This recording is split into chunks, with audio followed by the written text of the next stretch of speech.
Hi, I'm Pastor Susan. If this is your first time to visit GodCast, I'm glad that you decided to tune in or found it for that matter.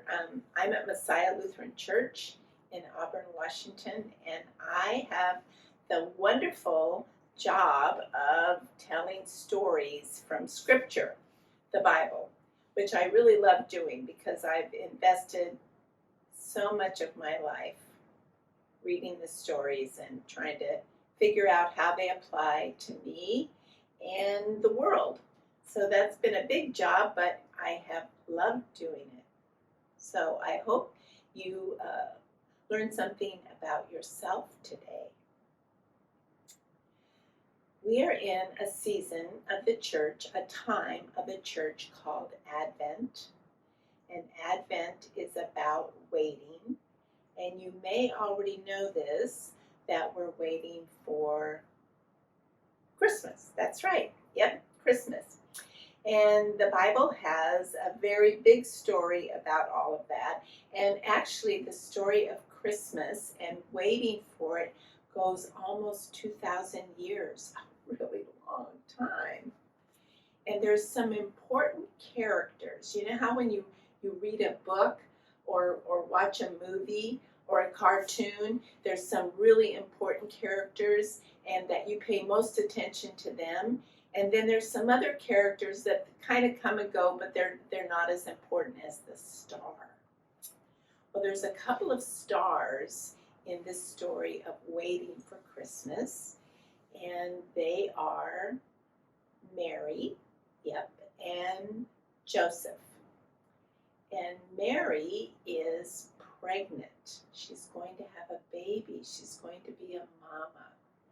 And Joseph is going to be the papa. In any case, they have to make a long trip. Mary and Joseph have to leave their home and go all the way to, it's another star in the story, a town called Bethlehem. And there's a lot of people going to Bethlehem because the rule that the leader of the country made was that everybody, every man, had to go back to the place where his grandparents and great-grandparents and all those people were being born. It's like for me, if we had that kind of a story, I would be going to Norway, to the Lofoten Islands, which are up near the Arctic Circle. I would have to make that trip. Anyway, Mary and Joseph have to make this trip to Bethlehem. So those are three stars in this story: Mary, Joseph, and the city of Bethlehem, the town. But one of the things that I get curious about are the people who aren't as important, because they also have their very own, maybe it's smaller, but they have their very own story to tell. So the character that I'm thinking about is the innkeeper. I don't know if you know that story. Well, when Mary and Joseph get to Bethlehem, it's very crowded. If you go to the mall in the next 4 weeks, it's going to be so crowded. Oh my gosh, there's going to be a ton of people there. The same thing happened in Bethlehem. And since people had to travel a long way, they needed a place to stay at night because they weren't going to just do what they needed to do and turn around and go home. They had to stay there for a couple of days. So maybe you've stayed in a motel, and it's so nice when you stay in a motel if they have a swimming pool. Man, I used to love that when I was a kid, and we'd go on a long trip, and my brother and I would start telling Dad, "Oh, Daddy, please stop at a motel with a swimming pool," because that would just be great. I mean, and there's other fun things at a hotel, like somebody makes your bed for you, and somebody puts out clean towels, which I personally really like.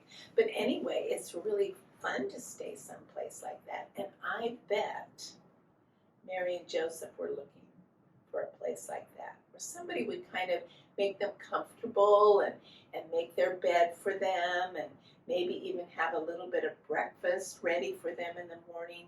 But boy, they they went a lot of places and nobody had any room for them because they were so crowded.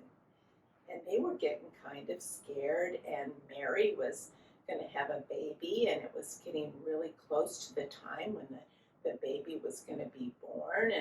And so they really, it was getting kind of hard that they needed to find a place to stay, don't you think? Wouldn't that be the case? I mean, when you're really tired, does it ever happen to you where you're so tired you just want to sit down and maybe somebody could tuck you in bed, and how nice that is at the end of the day? I think that was true for Mary and Joseph. Well, they looked and looked, and everybody just said no. Nope, can't help you. And they finally went to this one place, and that guy said no too. There was no room for him in his inn, his motel, and but he said he thought they could stay in the barn, and that would be a little bit like for us, like staying in the garage, some place that you might not be very warm or maybe not very clean, and there were animals in there, and so that it would be a little bit noisy, and it would smell like the animals. And I think about how the innkeeper decided that he could be helpful. Yeah.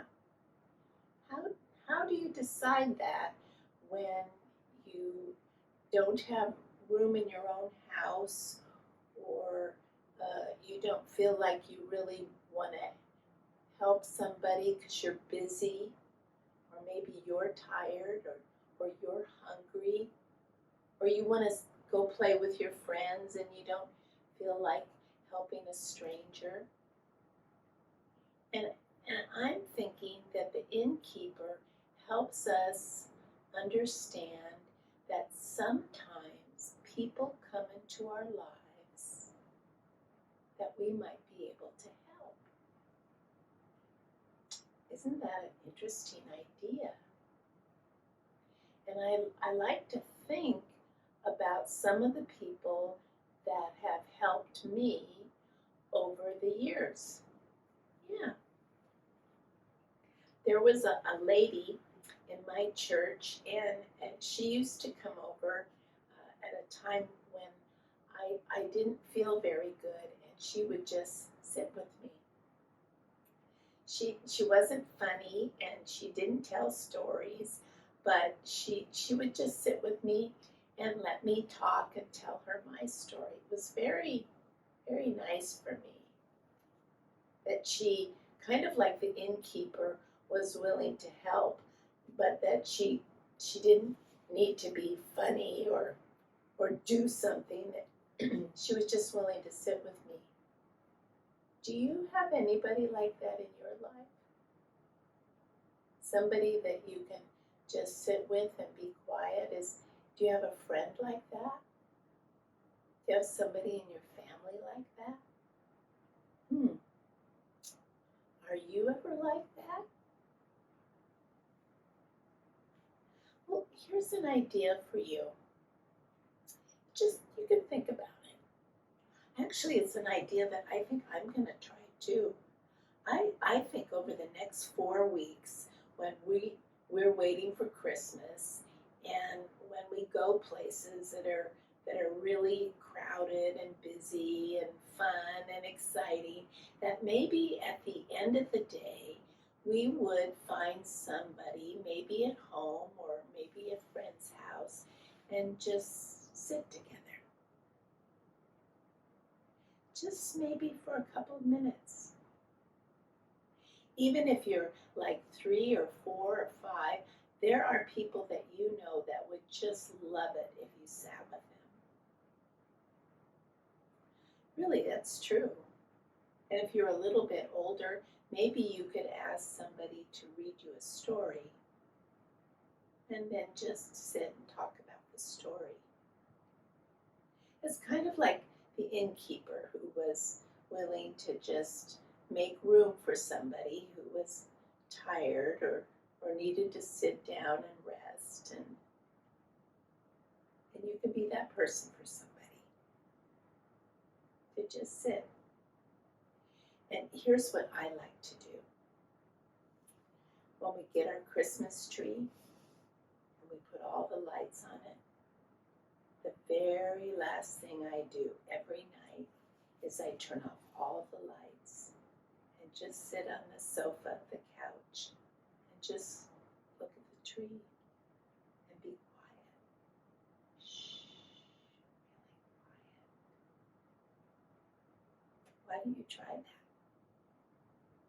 Maybe somebody in your family would really like that too. Will you pray with me?